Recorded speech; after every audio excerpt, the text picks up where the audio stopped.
老周，我现在要烧毁我儿子所居住的房子，并冻结他名下所有账户，撤销顶峰投资公司对他公司的一切投资。李先生，您这么做，您儿子不但会破产，他们一家3口更是会流落街头，无家可归。您确定要这么做吗？我确定，我要的就是让他们无家可归。为什么，李先生？因为他们根本没有把我当他们家人，甚至都没有把我当人。爸，你怎么回来了？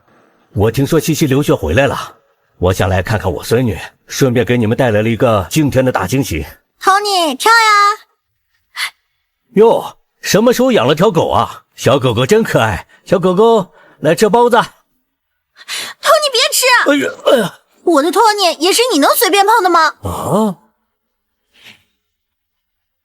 哎呦 ，Tony， 快给我看看你吃了什么不干净的东西啊！西西，你怎么能为了一条狗推爷爷呢？他拿这么个破烂玩意喂我的托尼，我要是不拦着他，他吃下去不得得病？他赔得起吗？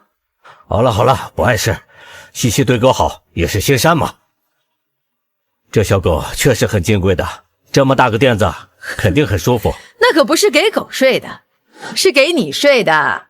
霞霞，别开玩笑了，咱家不是有房间吗？还有个次卧吗？今天我爸也要来，次卧给你爸睡了。我爸睡哪儿？你可别忘了，我爸可是顶峰集团投资的高管，没有顶峰投资投你的公司，你分分钟就得完蛋。咱家不是还有个杂物间吗？给我爸住杂物间也行啊。杂物间？我已经弄成了托尼的房间。托尼只是一条狗啊。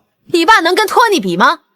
托尼可是周氏集团周少送给你女儿的宝贝，你女儿如果搭上周家大少和周家联姻，我们整个家都能平步青云。你说你爸一个农村破种菜的，拿什么跟托尼比？让托尼把房间让出来给你爸住，他配吗？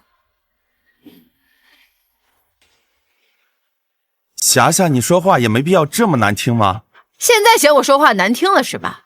行，你爸不是不愿意睡狗垫子，那今天你爸给我滚出去，要不然就你们俩一起给我滚出去。霞霞，别呀！爸，要不你先回去吧。涛，你确定要我回去吗？我本来还想给你们一个大惊喜。哼，不是惊吓我就谢天谢地了。托尼都被吓到了。爸，要不然你还是先回农村去吧。这房子当初可是我花了钱。等霞霞消气了，我再去接你。涛，你……哎，走吧。你怎么不跟那个老头一块滚啊？你不是帮他说话吗？老婆，我怎么可能帮他说话嘛？毕竟他生的我总得做做样子嘛。老婆，你做的太棒了。行，还算你识相。你赶紧准备准备，明天我们还要去参加顶峰投资举办的投资会呢。妈，什么投资会啊？顶峰投资的董事长是你爸的贵人，从当年安排你爸升职到给你爸投资，都是出自他手。不过这么些年，他一直都不肯露面。你外公是顶峰投资公司高管，都一直没见过他本人。但听你外公说，明天他本人会出席投资会，所以这场投资会对你爸会非常重要。西西啊，你明天啊换身衣服，我们带你去见见世面，别像你爷爷似的上不得台面。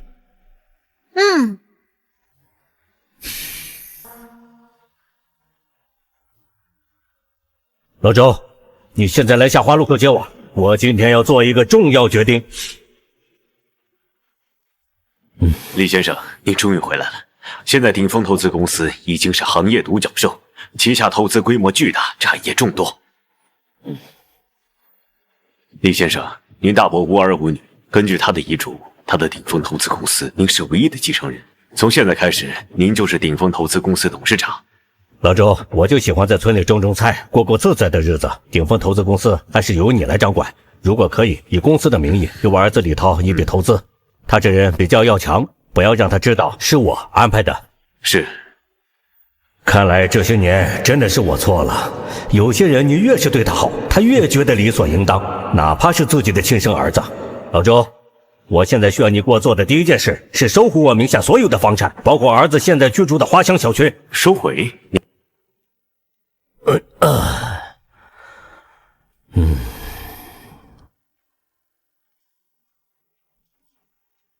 您好，李先生，顶峰投资举办的顶峰投资会已经开始了，就在楼下。另外，您儿子李涛名下所有的银行账户和信用卡正在办理冻结，律师也已拟好律师函，要求您的儿子李涛一家在今天之内搬出您的住宅。我儿子李涛也参加今天的投资会，你现在就叫人下楼亲自把律师函给到他。另外，您的孙女目前就读于莱茵大学，主修贵族礼仪。她申请的文化交流奖学金最大的赞助商就是鼎丰投资。哼，真可笑！我孙女拿着我提供的奖学金，在国外读了几年所谓的贵族礼仪，回国后竟然骂我她的亲爷爷还不如她养的一条狗。这，以鼎丰投资的名义取消她的奖学金，并强制退学，去办吧。是。李总，好久不见，上次项目还好有你啊，那也是你执行的到位。李总，听说你女儿刚留学回来，果然一看就是受过高等教育的姑娘，这气质就是不一样。那是当然，我女儿呀，在国外学的可是贵族礼仪，将来呀是要接手我公司的。李总，鼎丰投资董事长可是您的贵人，这些年来对您的投资可不下10个亿，等会儿可得替我好好引荐一下。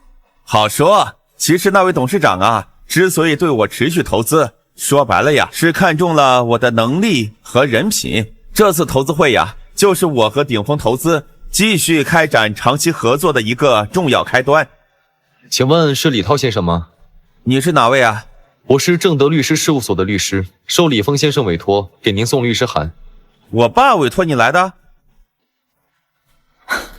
收回花乡小区1024住宅，那不是我们的房子吗？爷爷这是要干什么呀？你是不是搞错了？这是我的房子，跟我爸没有任何关系，他哪来的权利收回啊？根据李先生提供的资料，这所房产的所有权在他一人名下，他有权将它收回，并且他说了，限你们今日之内必须搬出去。啊？什么？你爸真是疯了，不就是说了他几句没让他住吗？居然还敢跟我们争房子！我爸现在人在哪？你让他出来。李涛先生，我没有义务告知你我委托人的下落，并且律师函已经送达，希望你尽快履行，否则将要走法律程序，强制执行。告辞。你爸到底什么意思啊？故意找律师在鼎丰投资会上跟我们争房产？哼，我看我啊就是骂他骂得太轻了。先少说两句，这么多人看着。投资会已经开始了吧？已经开始了，李先生。替我准备一套适合我的衣服，从里到外。好的，李先生。关于服装的品牌与风格，你有什么偏好吗？不要太张扬，但我要最好的。是。李涛，过会我就让你们一家三口都看看，看看你们一家三口后悔的嘴脸。叫人带我去投资会。好的，李先生。李总，这什么情况？你亲爸还要跟你争房产？哎呀，别提了，无非就是骂了他几句，永远上不了台面的老头也敢跟我们翻脸。哼！哎，老婆，先别生气，鼎丰投资会董事长一会儿就要到了，等投资会结束呀，再好好跟他算账。是啊，但爷爷实在是太过分了。等他在外面没法活下去，没人给他养老的时候，他就知道回来求着我们了。对，今天我们就要见到鼎丰投资的董事长了，我爸都没有见过，到时候你要好好表现，我们一家就飞黄腾达了。你爸那个老头求着我们的时候，让他自己后悔去。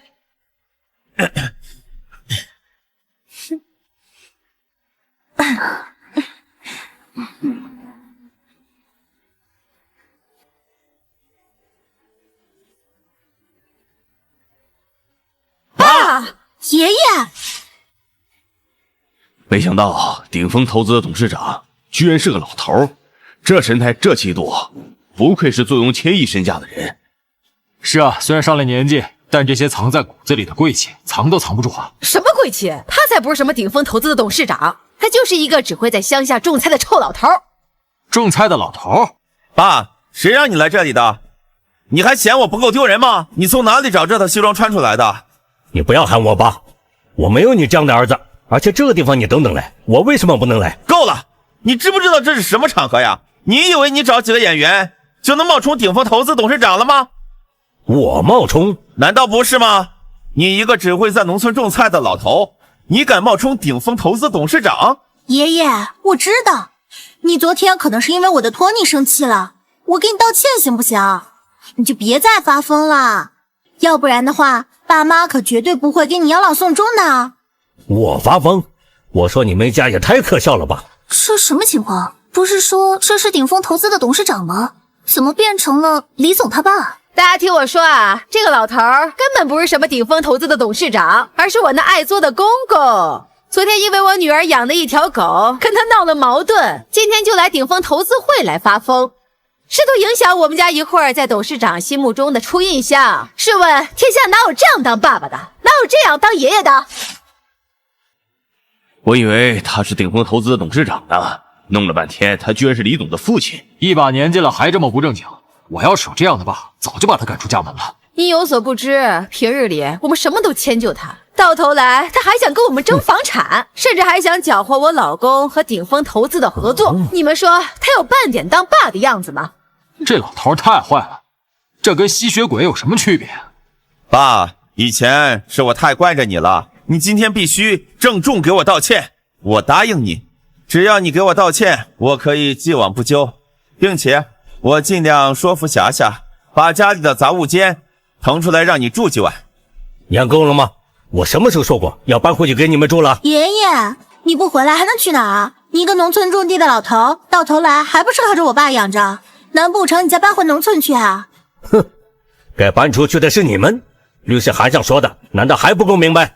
你们现在住的是我的房子。老头儿，你能不能要点脸？你以为你找个律师就能索要我们的房子？是啊，爷爷，我记得这房子就是我爸妈买的，我爸妈同意你住杂物间，你不知道感激就算了，凭什么把我们赶出去啊？凭什么？就凭这套房子，我是唯一的产权人，够吗？哼，这不可能！李涛，结婚前你不说这房子是你出钱买的吧？我当时忙着跟你结婚，买房的事情就委托我爸去办了，谁知道这房产证上就只有他一个人的名字。爷爷，你为了一个房子处心积虑了这么久，你可真有心机啊！真有心机？那你要不要问问你爸爸，当初这套房子到底是谁花的钱？这当然是我花钱买的呀！爸，你能不能别发疯了？房子我们是不可能搬的，你要是再这么闹下去，别怪我不认你了。李总摊上这么一个爹，真是家门不幸。是啊，哪有亲爹跟亲儿子抢房子的，真不是东西。骂吧，现在骂得越厉害，待会儿就哭得越厉害。李涛，我真想看看，当你知道我真实身份后，还会不会是现在这副嘴脸？老头儿，你还想把我们扫地出门？我告诉你没门！你现在就赶紧去把那个狗屁律师函给我撤掉，要不然我跟你没完。跟我没完？现在就算你想跟我有完，我都还没打算放过你们呢。爸，你还想干什么？好的，李先生，刚接到律师电话，说他们已经完成对您儿子名下银行卡的冻结。你说什么？冻结我所有的账户？没错，这些年对你的付出，现在我都要连本带利讨回来。老头儿，你以为你是谁啊？一个只会在农村种菜的老头子，还想冻结李涛的银行账户？你有那个能耐吗？这怎么可能？我的账户竟然真的被冻结了！怎么会这样？老头儿，你到底都干了些什么？你急什么？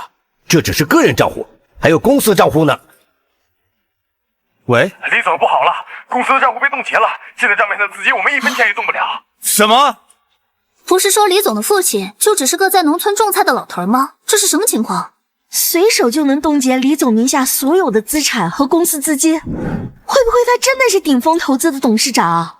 不可能！爸，你到底用了什么手段？我用了什么手段不重要，重要的是这本就是你应该付出的代价。爷爷，你也太小气了吧！是，我承认我和托尼可能有不对的地方，但我已经给你道歉了。现在我也代托尼给你道歉，但是你冻结爸爸的银行卡，对你有什么好处啊？他要是没钱了，你连生活费都没有。你觉得我能指望他给我生活费来养我吗？难道不是吗？不然你在农村种菜，你哪来的钱？花的还不是他的钱吗？我花他的钱？如果我告诉你，这20年来你们家所有的一切，包括你爸的公司、他的事业，甚至于你出国留学的钱，都是我给的呢？我看你是疯了吧？还你给的？真以为自己是顶峰投资的董事长啊？就是，当初是我爸花重金托人找关系才让我出国留学的，现在怎么成了你的功劳了？你干什么？你以为你出国留学很了不起吗？我李峰这辈子做的最后悔的就是送你出国留学，学了国文那种觉得自己高人一等的坏毛病。我告诉你，从现在开始，我不会再惯着你。妈，你看他。爸，够了！你到底还想怎么样？西西好歹也是国外留学回来的高材生，还在国外拿了奖学金，你还有什么不满意的？高材生？从国外回来开始，眼高于顶，看不起人，这就是你口中所谓的高材生。不过没关系，他高材生的身份很快就没有了。什么意思？哪位是李西西啊？你有一份莱茵大学寄来的加急文件，请签收一下。寄给我的？西西，这是什么东西？我也不知道。退学通知，我被学校退学了。啊，还真是退学通知，这怎么可能？你回国之前不是才刚拿了奖学金吗？校方为什么还会开除你？一定是爷爷干的，一定是爷爷让校方开除了我。西西，你别胡说，他一个没背景的老头子，怎么会做出这种事情？就是他顶多也就认识几个会种菜的老头老太太，怎么可能让远在国外的学校开除你？啊，是学校老师的电话，快接。Hello， 什么？西西，老师怎么说？是爷爷，一定是爷爷干的。他不但让学校开除了我，而且还让校方追回这2年给我的全部的奖学金。什么？什么？不可能！他一个只会在农村种菜的老头，他哪有那么大能耐？老师说是因为我羞辱了长辈，所以学校才会开除我的。一定是爷爷在学校举报我。爸，你怎么能做出这种事情？西西不就因为他养的狗说了你几句，你就去学校举报他？你知不知道你这样会毁了他的？毁了他的不是我，是他自己。上再好的学校也学不会尊重人，那就别上了。天哪，这是亲爷爷吗？既然打电话举报自己的孙女，就不怕毁了自己孙女的前途吗？莱茵大学在全……爸，你什么意思啊？你要跟我断绝父子关系？你老婆都要把我送到养老院，让我自生自灭了，你都无动于衷。我不跟你断绝关系，还等什么？好，李峰，这可是你说的。李涛，签字。我早就受够这老头了。爸，我再给你最后一次机会，只要你能道歉服软。你别叫我爸，以后我没你这个儿子。我看你真是老糊涂了，你非要跟我闹是吧？我就成全你，我倒是要看看，没有我谁给你养老。李峰，你儿子已经签字了，现在立刻滚出去。我凭什么滚？要滚也是你们滚。够了，还要我们滚？你知不知道今天这场投资会是鼎丰投资为我举办的？你要是再胡搅蛮缠，信不信我找人把你轰出去？你，爸，你快看，莱茵大学的律师函发过来了。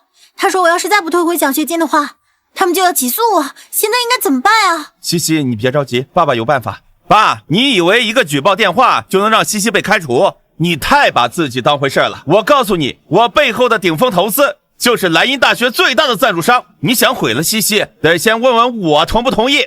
西西，你放心，我现在就给鼎丰投资的周总经理打电话。还有多久到投资会现场？周总，马上就到了。不能让董事长等太久，再开快一点。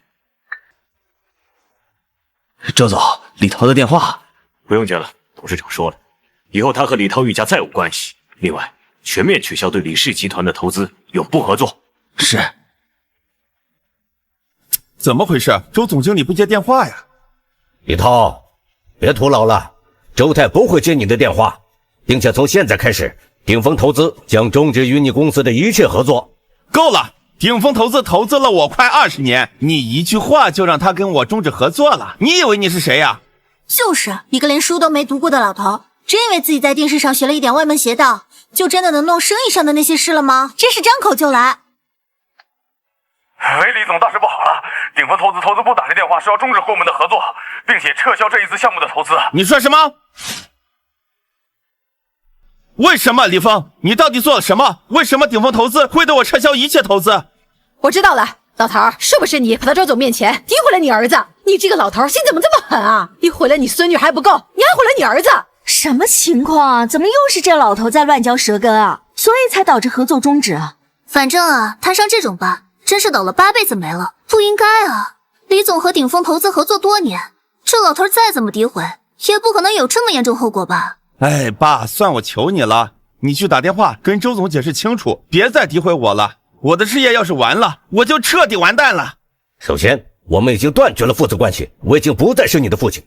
其次，你凭什么说我在诋毁你呢？要不是你在周总经理面前诋毁我，鼎丰投资怎么会取消和我的合作呢？李涛，有没有一种可能，我就是鼎丰投资的董事长呢？你老头儿，别搞笑了，你就是一个只会在农村种菜的老头子。你要是鼎丰投资的董事长，你还至于在农村种菜吗？你知不知道，这公司是我几十年的心血，公司要是没了，我一定不会放过你。是吗？那我倒是要看看你怎么样不放过我。你真是个疯子！你安安心心在农村种菜不好吗？我每个月再给你点生活费不好吗？你非要搞得这个家鸡犬不宁，你才满意是不是？是，我就是要让你们家鸡犬不宁，那又怎么样？你还有脸说让我安心养老，好像我享了多少清福似的。李涛，你拍着胸口想一想，这些年你为我付出过什么吗？涛儿，快过年了，今年都没有回来过。过年你们一家三口回来，咱们一起吃个团圆饭。爸，我忙着呢，哪有时间回去农村呀？那我上你们那去，正好今年种的菜收获不错，给你们带点原生态的过去。你别来了吧，我过年还要上吴霞他们家过年，你来了也没时间照顾你。哦，知道了。这些年来，你们有给过我最起码的尊重吗？你们说我只是会在农村种菜的老头，那今天我这个老头就让你们看看，我是怎么样让你们鸡犬不宁的。好，没完了是吧？还让我们一家鸡犬不宁？你信不信？等投资会议结束，我们要你好看！你真以为你仗着你自己年纪大就不敢收拾你是不是？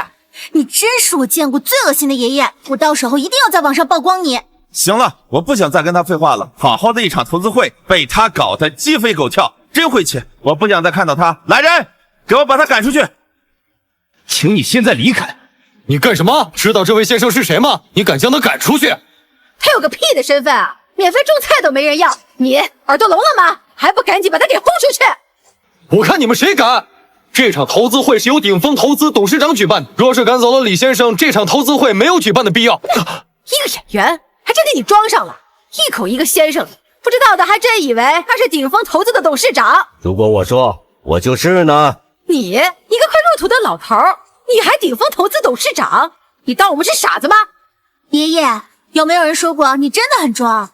爸，你还是赶紧把他赶出去吧，有这样的爷爷我还嫌丢人呢。你还愣着干什么？听不懂人话吗？赶紧给我把他丢出去！我看谁敢！周总经理都到了，怎么没有看到鼎丰投资董事长呢？周总，您可算来了，刚才给您打了好几个电话，您都没有接呀。李涛啊，鼎丰投资跟你们公司的合作已经终止，以后啊就不要再给我打电话。这也太突然了吧？您总得给我个原因吧？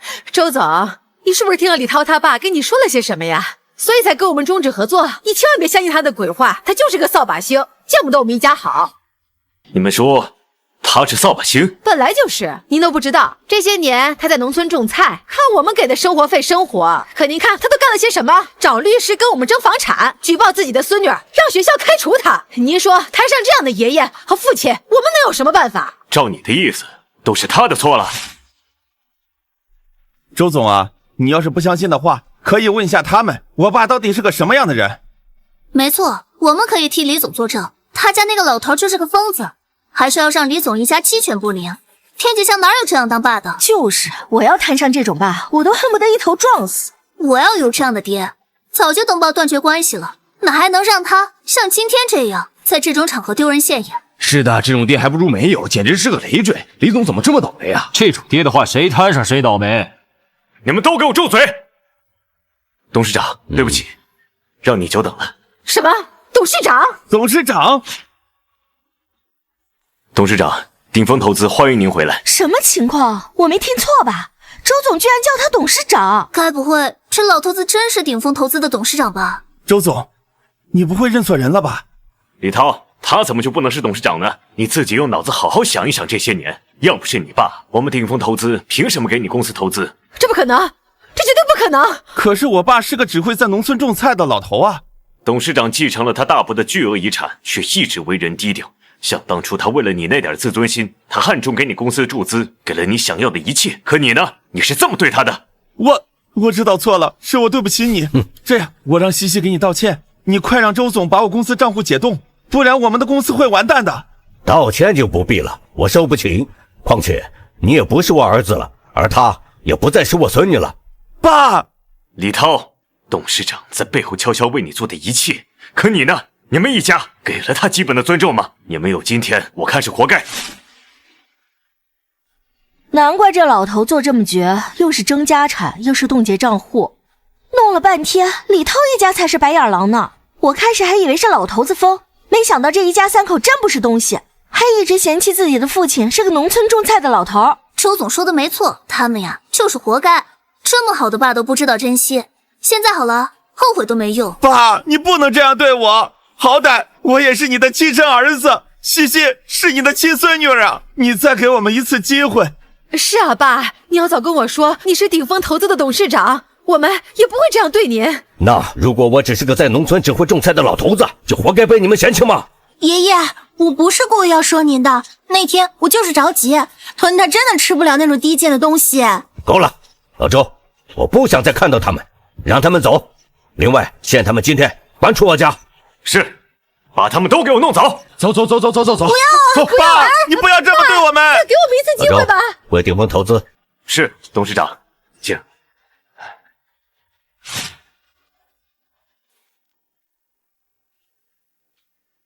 董事长，这是您那时候要求无条件资助的走投无路的一些创业者。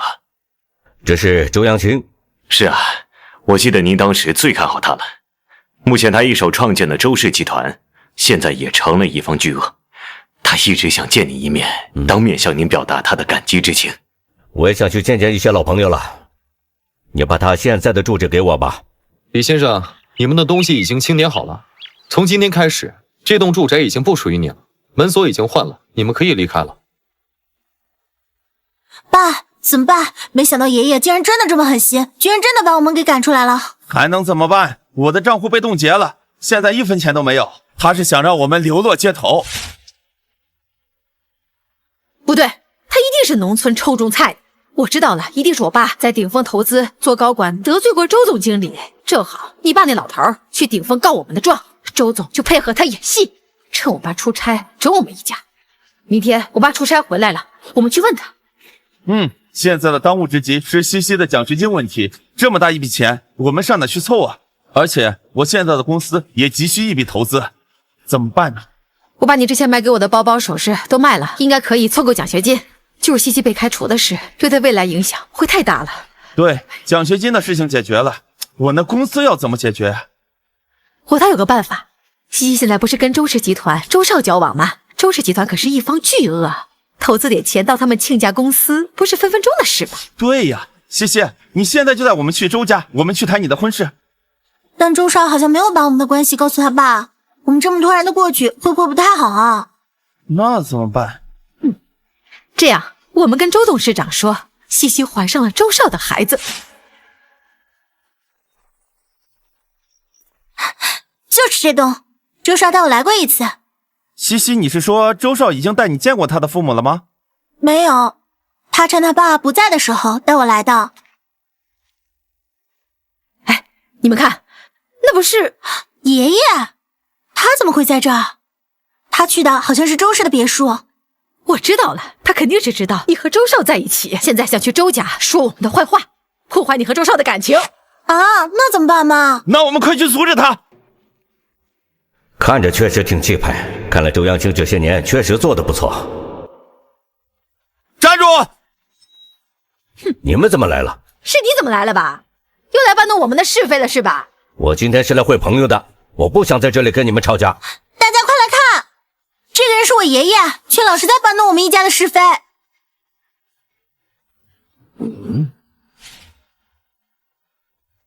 我跟你们说，我今天是来会朋友的，不是来跟你们吵架的，你们赶紧给我滚！朋友？你看看你自己身份配得上吗？你个农村臭种菜的，你会有朋友住在这么高档小区吗？这不是周氏集团周董事长的家吗？对呀，还真是周董事长的家。哎呦，你不会说你的朋友是周董事长吧？爸，周董事长白手起家，做到一方巨鳄，旗下产业甚至不输顶峰投资，他怎么可能会是你的老朋友？别仗着自己年纪大，倚老卖老，你连给周董事长提鞋都不配。周扬青最讨厌吵闹，我劝你们还是赶紧早点离开。还吹呢？你不就是趁着周董事长忙，没空搭理你在这胡闹呢？要是他在的话，早就把你送进去喝2壶了。就是，别到时候进了局子，还要打电话让我来捞你。我告诉你，我们家西西可是周少的女朋友，周董事长未来的儿媳。周少来了。阿晨，你终于来了。你怎么来了？我不是说了先不告诉我爸吗？你先给我时间，我先找机会先跟他说，我才好带你见他。你过来干什么？周少，我们家西西真的很爱你，我们也不要彩礼的，只是我们公司啊最近碰到了一点难事，对于你父亲来说就是帮点小忙的事儿。行，那我回头找机会跟我爸说。那咱们今天先走吧。不行啊，周少，你还不能走。这个老头要去你们家告状，准备诋毁我们一家。对，阿晨，就是他本来是我爷爷，现在却在外面到处说我们的坏话，害得投资我爸的公司，冻结了我爸的钱，害得我的学校收走了我的奖学金，而且他还收走了我们现在住的房子，把我们赶出来了，害得我们一家人现在无家可归。是吗？我劝你现在去一个个的把你所做的一切都解释清楚，把他们住的房子还给我，不然后果是你难以承受的。不怕告诉你，你知道周氏集团吗？周氏集团董事长是我爸。那你现在去把周扬青给我叫出来。我爸的名字也是你这狗东西能叫的？我爸什么身份，岂是你一个社会底层人能见的？你真是周扬青的儿子吗？他一个这么谦和的人，居然教出你这么一个儿子，真是太失败了。我倒要去问问他，你是不是他亲生儿子？站住！一个什么都不懂的老头在这横冲直撞，你知道我们周家是什么地方吗？是你想进就进的吗？你敬酒不吃吃罚酒是吧，老头？你这么不识好歹，就别怪我翻脸无情。保安，保安，快过来！这个人不配待在这个小区，现在把他轰出去。这位先生，请问你来这个小区找谁？我找周扬青。这可是富甲一方的周氏集团董事长，是我们小区最尊贵的业主。你从头到脚都没有名牌，在这说什么大话？你从头到脚都没有名牌，在这说什么大话？我现在进去找周扬青，我亲自去跟他说。保安，你还跟他废什么话？直接赶走得了，待会儿引起周董事长的不悦，小心他让物业公司炒你鱿鱼啊！对，凭什么见周董事长？你还是快点走吧！你快给我放手，放开我！你放手！我跟你说了，我要找周扬青，你不去核实，甚至于不给我给他打电话的机会，你这个物业公司应该是顶峰投资旗下的产业吧？你这个保安怎么那么狗眼看人低呢？老头儿，你这么装还有意思吗？你不会又想说你是顶峰投资的董事长吧？我告诉你，要不是因为我爸出差，我们能这么轻易被你骗吗？你竟然还演上瘾了！你一个农村种菜的臭老头儿，一没钱，二没人脉，现在又来搅和你亲孙女儿和周氏集团周少的婚事，你真是恶毒到了骨子里呀！保安，你还愣着干什么？还不快把他给轰走！周家门开了！周董事长要出来了。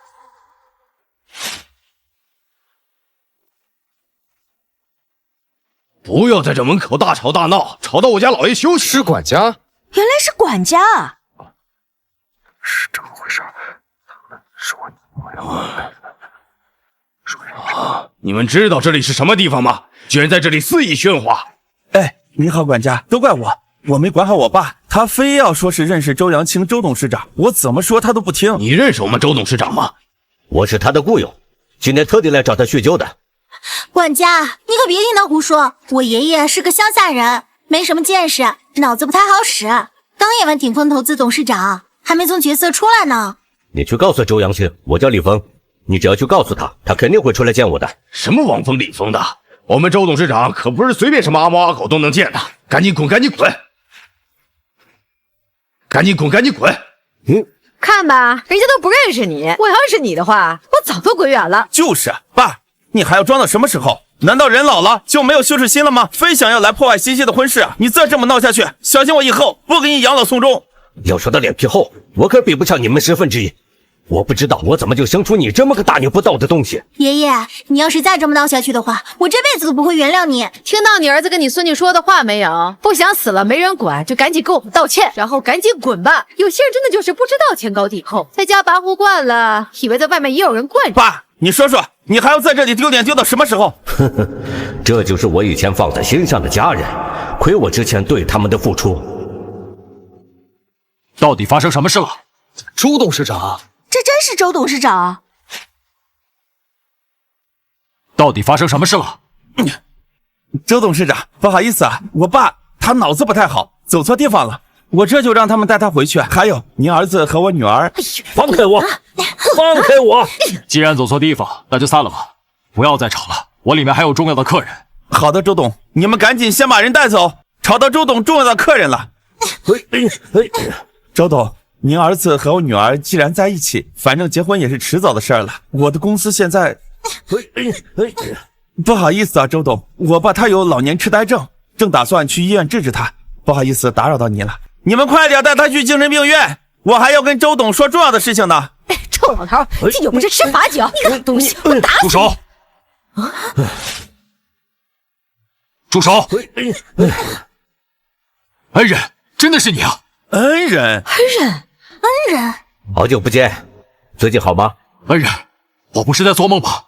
你真的来看我了？爸，你认识周董啊？这怎么可能？周伯伯，我是我爷爷唯一的亲孙女，没想到您跟我爷爷认识啊。那咱们别在外面说话了，进去叙旧呗。啊，对，啊，对，那我们进去说，这门婚事肯定成。一群乌合之众，也配进这个门？你们对我恩人不敬，还想讨好我，当我是瞎的，当我眼睛看不见吗？一群狼心狗肺的东西！保安，统统给我赶走！你们三位请吧。我等等啊，我们家女儿怀了你们周家周少的孩子。等等啊，我们家女儿怀了你们周家周少的孩子。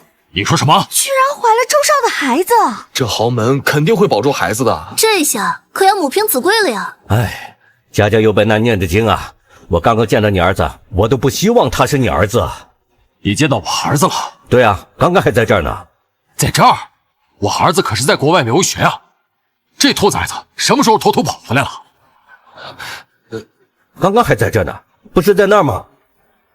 那是我儿子。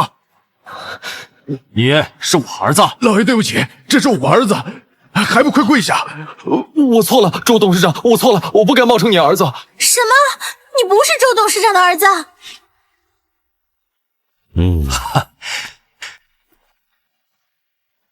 恩人呐，还能见到你，我真的是太幸运了。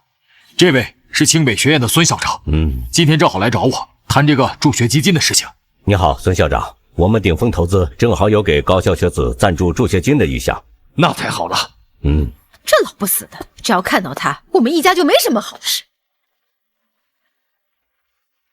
爸，早就跟你说不要那么早谈恋爱，现在白白把自己搭进去了。幸亏你不是真怀孕了，要不然我真想打断你的腿。我哪知道他不是周少啊！我爸回来了，他说他们鼎丰公司准备了很大一笔资金，赞助国内顶级院校清北学院。他想办法让我们西西进去，而且拿一大笔奖学金。真的吗？那太好了。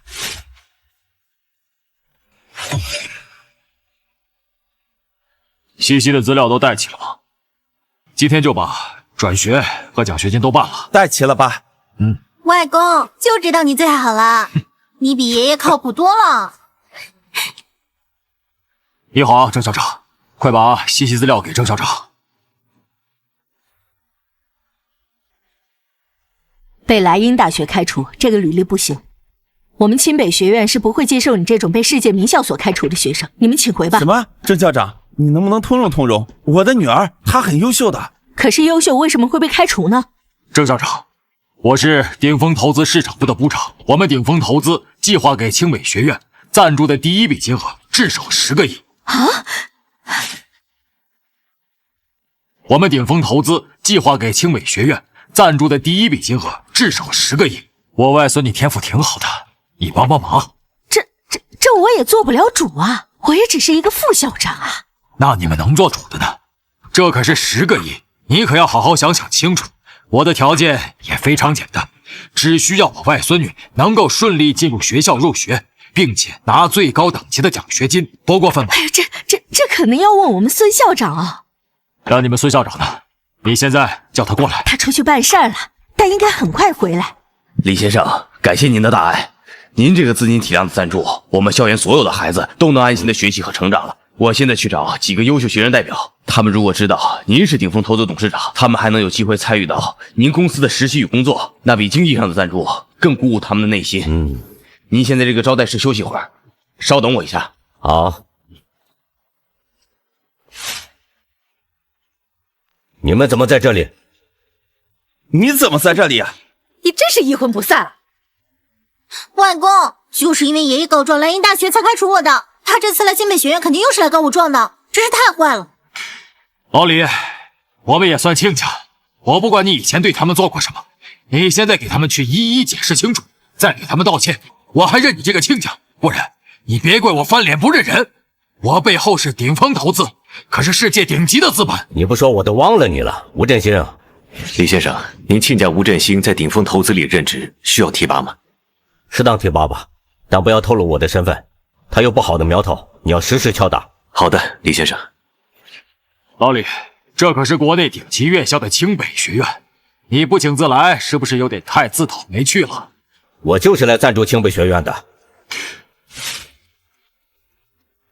我就是来赞助清北学院的。我看你是吹牛吹上瘾了吧？演鼎丰董事长演上头了吧？我告诉你，我爸就是鼎丰高管，你这个农村种菜的老头儿，在他面前冒充，我看你有几条命得罪真正的董事长，快滚吧！让我滚？我是主导对清北学院赞助的鼎丰投资的董事长，让我滚？你们还没这个资格。我看你是得了失心疯了。我宣布，我们一家跟你彻底断绝关系，嚣张之极，简直是找死！这一巴掌打断我们所有的血缘亲情，我只后悔当初我怎么就生下了你这么个畜生。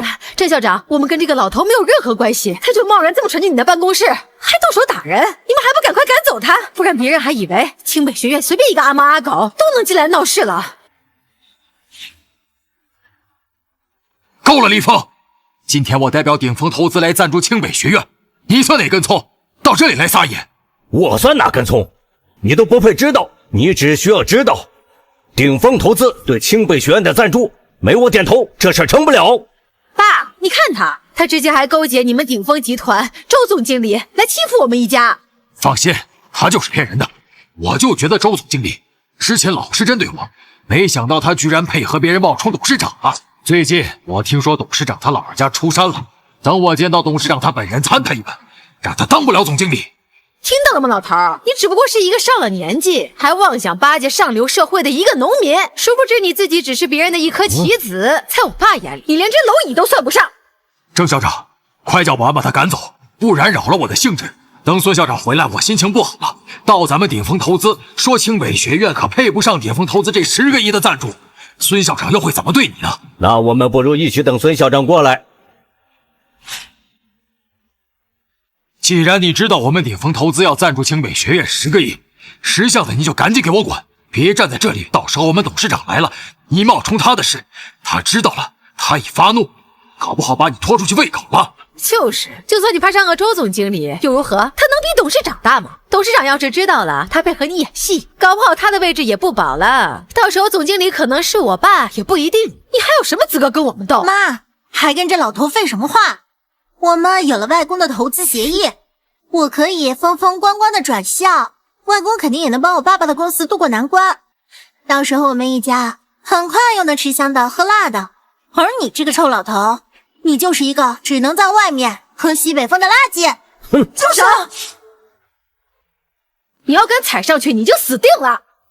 你这个疯老头，你竟敢损坏我们的赞助协议，你死定了！投资我要多少有多少，只是我觉得你没有资格碰。你是个疯子，你就是个疯子！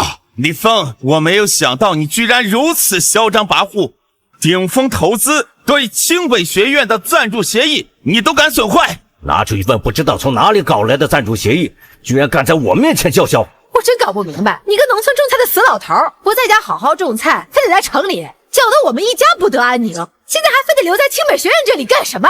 干正事，做自己。哼，你是疯了吧？老了就应该老老实实待在家里乖乖种地，而不是出来给儿女添麻烦。你以为你这个年纪还能有什么奔头？你以为你这个年纪还能有什么奔头？以前你在农村的时候还知道为家人着想，现在呢，你处处跟家人作对，你是不是被鼎丰投资周总利用后弄得自己都不清醒了吧？我没有不清醒，相反而是被你们的冷漠和高傲打了一针清醒剂。前半辈子为你们的付出我认了，但以后我只为我自己，你们再也不是我的家人。嘴上说的好听，实际上呢，不就是以为自己攀上了顶峰投资周总的高枝吗？家里少一个你正好，你要跑去哪儿无所谓，只要别在这里碍我们的事。我说了，我要等孙校长来。老东西，这可由不得你。当着学校校长的面，你不但辱骂长辈，你还敢动手？打的就是你这个为老不尊的祸害！好！当着学校校长的面，你不但辱骂长辈，你还敢动手？打的就是你这个为老不尊的祸害！好！爸，为什么打的还是我？这巴掌打你纵容妻女，羞辱长辈；这巴掌打你上梁不正下梁歪；这巴掌打你是非不分，黑白颠倒；这巴掌打你视而不见，助纣为虐；这巴掌打你自私自利，罔顾亲情；这巴掌你就是该打！你太过分了！孙校长来了，孙校长来了，你们别动手了，这一家太复杂了，是非对错，孙校长你来定夺吧。孙校长来了，你们别动手了，这一家太复杂了，是非对错，孙校长你来定夺吧。我等会儿收拾你。孙校长，你是？我是鼎峰投资的市场部部长吴振兴。我们鼎峰投资计划给清北学院赞助的第一笔金额至少10个亿，这是我外孙女西西，我希望她能够顺利转学到清北学院，并且拿最高额度的奖学金。毕竟，这也是我们鼎峰投资捐赠的，这2个条件不过分吧？孙校长，实不相瞒，这是我爱人的父亲，是我女儿的爷爷。按理说是打断骨头连着筋的亲人，可他却因为前几天对我们养的狗不满，一个小小的家庭矛盾，他就记恨上我们，各种恶意报复。一个小小的家庭矛盾，他就记恨上我们，各种恶意报复。是啊，我们家西西可怜，差点被他爷爷毁了。颠倒黑白，倒打一耙。清北学院的孙校长就站在这里，你还敢说自己没错？我有错，那是错在当初为了你们一家子白眼狼付出了那么多。这几个就是李董事长的家人，没想到李董事长付出的那么多，换来的竟是恩将仇报。原来你们是一家人啊！你在我们清北闹事，你觉得我们清北学院会要你这样的学生吗？这不关我的事，是他。他可是你爷爷。以前是，现在不是了。孙校长，我爸把事情做得这么绝，我们也不会再顾及情面了。对，我们现在就在您的见证之下，彻底和这个老头划清界限，断绝关系，永不来往。我们要跟你彻底断亲。我们要跟你彻底断亲，都是你逼的。我现在也有自己的家要守，你不是也不想为我们付出了吗？好啊，随你呀，咱们父子之间的情谊到头了。好啊，从你纵容这家子对我肆意辱骂，没有一丝尊重，我们的缘分就已经到头了。我要跟你讲清楚，断绝父子关系就意味着我不需要对你再履行任何的赡养义务。原来是打这个算盘的，以后我的养老问题不劳你操心。太好了，不用给这个老头养老了。劳烦孙校长做个证，我们一家从即刻开始正式和李峰断绝亲缘关系。你们还真是大义灭亲啊！这是我作为当代青年应该做的事情，在是非面前，家人也绝不姑息包容。孙校长，接下来我们谈谈鼎峰投资对清北学院的赞助事宜，把无关人士赶出去吧。把无关人士赶出去吧。你意下如何？我觉得可以，把无关人士赶出去吧。老赵，叫保安过来。好。保安，你过来一下。一会儿保安来了，把他们一家子赶出去。啊？什么？我们？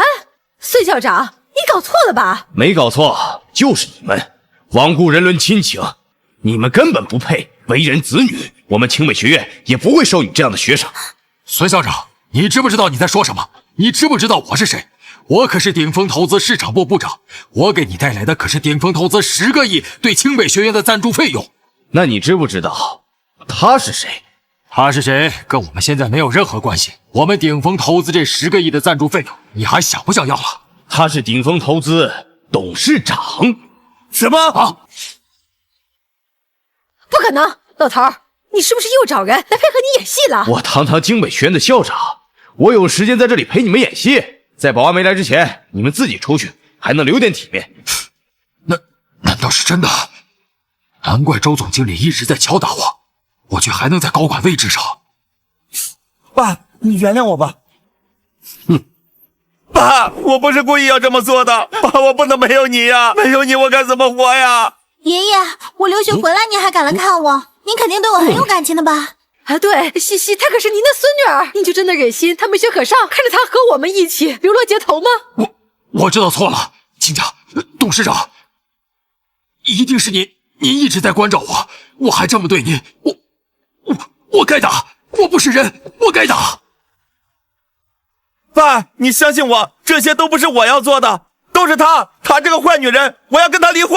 你不理她，明明是你自己也嫌弃你爸，只是让我来做这个坏人，现在你居然把所有的过错都归咎到我的头上。你这个贱人，当初都是受你的影响，当初我就不应该娶你。